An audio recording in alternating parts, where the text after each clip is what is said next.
என்னாடுடைய சிவனே போற்றி, எந்நாட்டவர்க்கும் இறைவா போற்றி. நேயர்கள் எல்லாருக்கும் வணக்கம். இந்த வீடியோவில் விசுவாவசு வருடம் ஆடி மாசத்துக்கு உண்டான ராசி பலன்கள் அப்படிங்கறது தான் நம்ம பார்க்க போறோம். அதாவது இந்த ஆடி மாதம் அப்படிங்கிறது தட்சநாயன புண்ணிய காலம் தொடங்கக்கூடிய மாசம். நதிகள்ல நீராடுனா பலவிதமான புண்ணியங்கள் இந்த ஆடி மாசத்துல கிடைக்கும். அதே மாதிரி இந்த ஆடி மாசம் தெய்வங்களுக்கு உரிய மாதம் அப்படிங்கறதாலதான் இதை கற்கடக மாதம் அப்படின்னு நாம சொல்றோம். குலதெய்வ பிரார்த்தனைகள் செய்யலாம். எல்லை தெய்வங்கள், இஷ்ட தெய்வங்களை இந்த மாதங்கள்ல வணங்கினா சகலவிதமான நற்பலன்கள் கிடைக்கும். அதே மாதிரி ஆடி மாசம் 8ஆம் தேதி ஆடி அமாவாசை அப்படிங்கிறது வருது. முன்னோர்களுக்கு செய்ய வேண்டிய தர்ப்பணங்களை இந்நாட்கள்ல செஞ்சா 7 ஜென்ம முன்னோர்கள், அதாவது 7 தலைமுறை முன்னோர்கள் அதுல கலந்துப்பாங்க அப்படிங்கிறது ஐதீகம். அப்படிப்பட்ட இந்த ஆடி மாசத்தோட கிரக நிலைகள் அப்படின்னு பாத்தீங்கன்னா, கிரகங்களோட ராஜா சூரியன் கடகராசியில இருக்காரு. செவ்வாய் சிம்ம ராசியில இருந்துகிட்டு 13ஆம் தேதி கன்னிராசிக்கு போறார். புதன் மிதனராசியில இருக்காரு. 18ஆம் தேதி கடகராசிக்கு போறாரு. சுக்கிரன் ரிஷபராசியில இருக்காரு. 10ஆம் தேதி மிதனராசிக்கு போறாரு. குரு பகவான் மிதனராசியில இருக்காரு. இந்த மாசத்துல சுக்கிரன் குரு சேர்க்கை அப்படிங்கிறது இருக்கு. சனி பகவான் மீனராசியில வக்கிரம் அடைஞ்சிருக்கார். இது ரொம்ப முக்கியமான ஒரு அமைப்பு. ராகு கும்பராசியில இருக்கார். கேது சிம்ம ராசியில இருக்கார். கன்னிராசியில இருக்கக்கூடிய செவ்வாய் தன்னோட 7ஆம் பார்வையா மீனராசியில இருக்கிற வக்கிரமடைஞ்ச சனி பகவானை பார்க்கிறார். இது எல்லாம் சேர்ந்து இந்த மாசத்துல உங்களுக்கு என்ன மாதிரியான பலன்களை கொடுக்க போகுது அப்படிங்கிறத பார்ப்போம். மேசராசி நேயர்களே, உங்களுக்கு இந்த ஆடி மாசம் எப்படி இருக்கு அப்படின்னு பாத்தீங்கன்னா, மாச தொடக்கத்துல உங்களோட ராசிநாதன் செவ்வாய் சிம்ம ராசியில இருக்கார். பூர்வ புண்ணிய ஸ்தானத்துல ஞானகாரகன் கேதுவோட சேர்ந்து இருக்கார். அதாவது பூமிகாரகனும் ஞானகாரகனும் சேர்ந்து 5ஆம் இடத்துல இருக்காங்க. அப்படிங்கும் போது பூர்வ புண்ணிய பிராப்தம் அப்படிங்கிறது உங்களுக்கு அப்படியே கிடைக்கும். குறிப்பா பாத்தீங்கன்னா, பிள்ளைகள் வழியில நிறைய நன்மைகள் இருக்கும். பிள்ளைகள் நல்லா படிக்கும். பிள்ளைகளால பெருமை அடையலாம். பிள்ளைகள் ஒரு இடத்துல வேலைக்கு போச்சுன்னா கூட நல்ல வேலை அப்படிங்கிறது கிடைக்கும். ஒரு பதவி உயர்வு கிடைக்கும். நம்ம வாழ்க்கையே நமக்காக இல்லை, புள்ளியோளுக்காக தானே. புள்ளியோ நல்லா இருந்தா போதும் அப்படின்னு நினைக்கிறப்ப அது ஒரு சந்தோஷம் அப்படிங்கிறது உங்களுக்கு ரெட்டிப்பா கொடுக்கும். அந்த வகையில உங்களை விட உங்களோட பிள்ளைகளுக்கு இந்த மாதம் ரொம்ப அற்புதமான மாதமா இருக்கும். அப்படி ஒரு அமைப்பு அப்படிங்கிறது இருக்கு. அது மாதிரி உறவுகளுக்குள்ள கடந்த காலகட்டத்தில் பகை அப்படிங்கிறது இருந்திருக்கும். ஒரு அங்காளி பங்காளிக்குள்ள ஒரு சொத்து பிரிச்சுக்கிறதுல பகை, இல்லைன்னா உனக்கு இங்கிட்ட அரடி இருக்கு, எனக்கு இங்கிட்ட அரடி இருக்கு, இல்லை என்ன பின்னாடி தள்ளிவிட்ட நீ முன்னாடி வச்சுக்கிட்ட, அப்படி இப்படின்னு இருந்த பகை அப்படிங்கிறதெல்லாம் மாறி இப்போ கொஞ்சம் அங்காளி பங்காளி ஒத்துமையா இருக்கலாம். அப்படி ஒரு அமைப்பு அப்படிங்கிறது இந்த மாசத்துல இருக்கு. அதோட முக்கியமான விஷயம் என்ன அப்படின்னு பார்த்தீங்கன்னா, உங்களோட ராசியை பொறுத்த வரைக்கும் 2ஆம் வீட்டில் சுக்கிரன் அப்படிங்கிறவர் ஆட்சி பெற்று உட்கார்ந்துருக்கார். 2க்கும் 7க்கும் அதிபதியான அவர் 2ஆம் இடத்திலேயே ஆட்சியில் உட்கார்ந்துருக்கார். அப்படின்னா திருமணமாகாத மேசராசிக்காரர்கள் திருமண முயற்சிகளை செய்யலாம். இந்த ஆடி மாசம் 10ஆம் தேதி வரைக்கும். சில பேர் சொல்லுவாங்க, ஆடி கல்வடை அப்பெல்லாம் போய் நம்ம வரன் பார்க்கலாமா போலாமான்னு. அதெல்லாம் கொஞ்சம் ஓரம் கட்டி விடுங்க. அந்த மாதிரியான இதெல்லாம் ஒன்றும் கிடையாது. ஆடி மாதத்தை பொறுத்த வரைக்கும் புதுமனை புகுவிழா நடத்தக்கூடாது. திருமணம் சில பேர் நடத்த மாட்டாங்க. ஆனா அதுக்கான ஏற்பாடுகளை செய்யலாம். அப்ப அதற்கான முயற்சி அப்படிங்கிறத நீங்க எடுத்தீங்கன்னா நிச்சயமா நல்லபடியா இருக்கும். அது மாதிரி பொருளாதார ரீதியான வளர்ச்சியில் இருந்த தடை நீங்கும். ஆடி 10ஆம் தேதி மிதன ராசிக்கு சுக்கிரன் போறார். அதாவது குருவோட சேர்ந்து சுக்கிரன் இணைய போறார். தேவகுருவும் அசுரகுருவும் 3ஆவது இடத்துல இருக்காங்கிறப்ப உத்தியோக முன்னேற்றம் அப்படிங்கிறது இருக்கும். இவ்வளவு நாளா பாத்தீங்கன்னா சில காரியத்தை மனசுல நினைச்சு கடுமையான போராட்டம், கடுமையான முயற்சி அப்படிங்கறதெல்லாம் எடுத்திருப்பீங்க.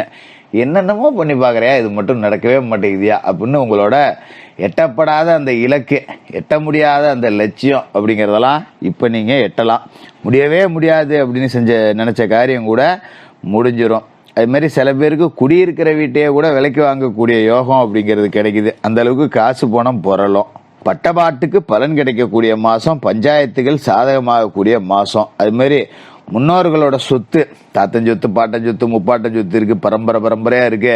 எங்க தாத்தங்காலத்திலேயே நாங்க அங்காளி பங்காளிக்குள்ள பிரிச்சுக்கல. அது மாதிரி எங்க அப்பங்காலத்திலயும் பிரிச்சுக்கல. நீ இந்தாண்ட இருந்துக்க, நான் இந்தாண்ட இருந்துக்கிறேன். நீ இந்தாண்ட பயிர் பண்ணிக்க, நான் இந்தாண்ட பயிர் பண்ணிக்கிறேன் அப்படின்னு சொல்லிட்டு சும்மா வாய்மொழியா ஒரு நம்பிக்கையின் அடிப்படையில் ஓடிட்டு கிடக்கு. இனிமே காலங்காலமா பிள்ளைய பெரிய பூச்சி, தலைமுறை பெரிய பூச்சி, இப்படியே இருக்க முடியாது, பிரிச்சுக்கலாம் அப்படின்னு நினைச்சீங்கன்னா இந்த மாசத்துல அதற்கான முயற்சி செஞ்சீங்கன்னா பெரிய சண்டை சச்சரவு இல்லாமல் நல்லபடியாக அளந்து 4 பேரை ஊரில் பெரிய மனுஷனை வச்சுக்கிட்டு பிரிச்சுக்கலாம். இந்தாப்பா இதோட ஒன்னோடது இதோட ஒன்னோடதுன்னு பத்திரம் போட்டுக்கலாம். அதுக்கு உண்டான நேரம் அப்படிங்கிறதும் நல்லா இருக்கு. அதுமாரி ஆடி 13ஆம் தேதி கன்னிராசிக்கு செவ்வாய் போகிறார். இது வரைக்கும் 5வது வீட்டில் இருந்துட்டு அதன் பிறகு 6வது வீட்டுக்கு போகிறார். அதாவது கன்னி செவ்வாய் அப்படிங்கிறது கடலும் வத்தி போகுங்கிறது பழமொழி. உங்களோட ராசியை பொறுத்த வரைக்கும் உங்கள் ராசிநாதனா மட்டும் இல்லாமல் 8ஆம் இடத்துக்கும் அதிபதியாக அவர் இருக்கார். அப்படிங்கிறப்ப 8க்கு அதிபதி 6ல் மறைகிறார் அப்படின்னா அது விபரீத ராஜயோகம் அப்படிங்கிற அடிப்படையில் சில விஷயங்கள் நடக்கும். கொடுக்கல் வாங்கல் நல்லா இருக்கும். கடன் வாங்கியிருந்தீங்கன்னா அடைச்சிருவீங்க, கொடுத்த பணத்தையும் வசூல் பண்ணிவிடலாம். வராதுன்னு நினச்ச பணம் கூட வந்துடும். அதை பற்றி நீங்கள் கவலைப்பட தேவையில்லை. அதே மாதிரி தொழில் வியாபாரத்தில் உங்களுக்கு தொல்லையாக இருந்தவங்களாம் விலைக்குப்பாங்க. ஒரு கடை வச்சுருக்கோம், ஒருத்தன் போட்டிக்கு கொண்டாந்து பக்கத்தில் கடை வைப்பான். நம்ம வாடகை கடை கொடுத்து கடை வச்சுருப்போம், ஒருத்தன் தட்டு வண்டி கடையை போடும். அவனுக்கு கரண்ட் பில் இல்லை, அவனுக்கு வாடகை இல்லை, அவன் 10 ரூபா குறைச்சி கொடுக்குறான், நம்மளால் கொடுக்க முடியாது அப்படிங்கிறவங்க கூட இது மாதிரி அந்த பிரச்சனைகள்லாம் விளைகிறோம். சுபகாரிய பேச்சுவார்த்தைகள் நடக்கும். வீட்டில் ஒருத்தருக்கு மேற்பட்டவர்கள் திருமண வயதை ஒத்தி உள்ளவர்களுக்கு இப்போ திருமண பேச்சுவார்த்தை அப்படிங்கிறது தொடங்கிடும். வீட்டில் கல்யாண கலக்கட்டும். அப்படியே இல்லைனாலும் ஏதாவது ஒரு சுப மேளம் அப்படிங்கிறது வீட்டில் கேட்கக்கூடிய வாய்ப்பு. ஒரு பெண் பிள்ளைகள் சடகாகிறது, ஒரு காது குத்துறது, திருமண வேலைப்பாடுகள் செய்கிறது, இந்த மாதிரி ஏதாவது அந்த ஒரு நேர்மறை ஆற்றல் அப்படிங்கிறது வீட்டில் இருக்கும். அதுமாரி மாத தொடக்கத்திலேருந்து பார்த்தீங்கன்னா புதன் வக்கரத்தில் மிதன ராசியில் ஆட்சி பெற்று உட்காந்துருக்காரு. 3க்கும் 6க்கும் அதிபதியான புதன் உங்களோட ராசிக்கு 3வது வீட்டில் குருவோட தான் இருக்கிறார். அப்போ புத சுக்கிர யோகம் அப்படிங்கிறது உங்களுக்கு 18 தேதி வரைக்கும் செயல்பட போகுது. அதாவது 10ஆம் தேதியிலேருந்து 18ஆம் தேதி வரைக்கும் புத சுக்கிர யோகம் அப்படிங்கிறது செயல்படும். இந்த காலகட்டத்தில் காசு பணம் 10 ரூபா மிச்சப்படுத்தலாம்.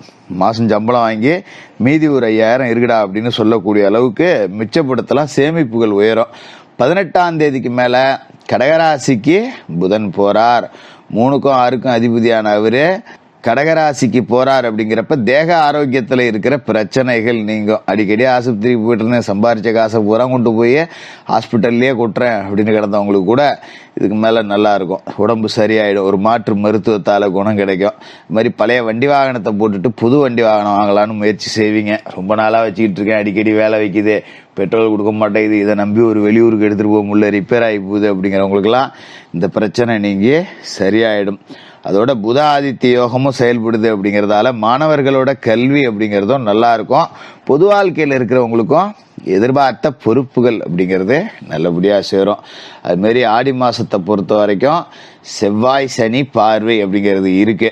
இந்த செவ்வாய் சனியை பார்க்குறார். அப்படிங்கிறதால கூடுமான வரைக்கும் பிறரை நம்பி வேலையை ஒப்படைக்க கூடாது. ஒரு ஆஃபீஸில் வேலை செய்கிறோன்னா நம்ம வேலையை நாம தான் செய்யணும். இன்னொருத்தண்ட ஒப்படைச்சி அவன் ஏதாவது குளறுகாசம் பண்ணி வச்சுட்டு நம்ம போய் பாட்டு வாங்கிட்டு பதில் சொல்லிட்டு கை கட்டி நிற்கக்கூடாது. அதனால் கூடுமான வரைக்கும் உங்களோட வேலைகளை நீங்கள் தான் செய்யணும். மற்றவர்களை நம்பி வேலையை ஒப்படைக்காதீங்க. யாருக்கும் ஜாமீன் ஜவாப்தாரி போட்டுக்காதீங்க. சமூக வலைதளங்கள் பொதுவெளியில் பேசும்போது வார்த்தைகள் எழுத்துக்களில் நிதானம் அப்படிங்கிறது வேணும். இதை மட்டும் கடைபிடிச்சிங்கனாலே கடனில்லாத நிம்மதியான ஒரு வாழ்க்கையை இந்த ஆடி மாதம் கொடுக்கும். மேசராசிக்காரர்களுக்கு வாழ்த்துக்கள்.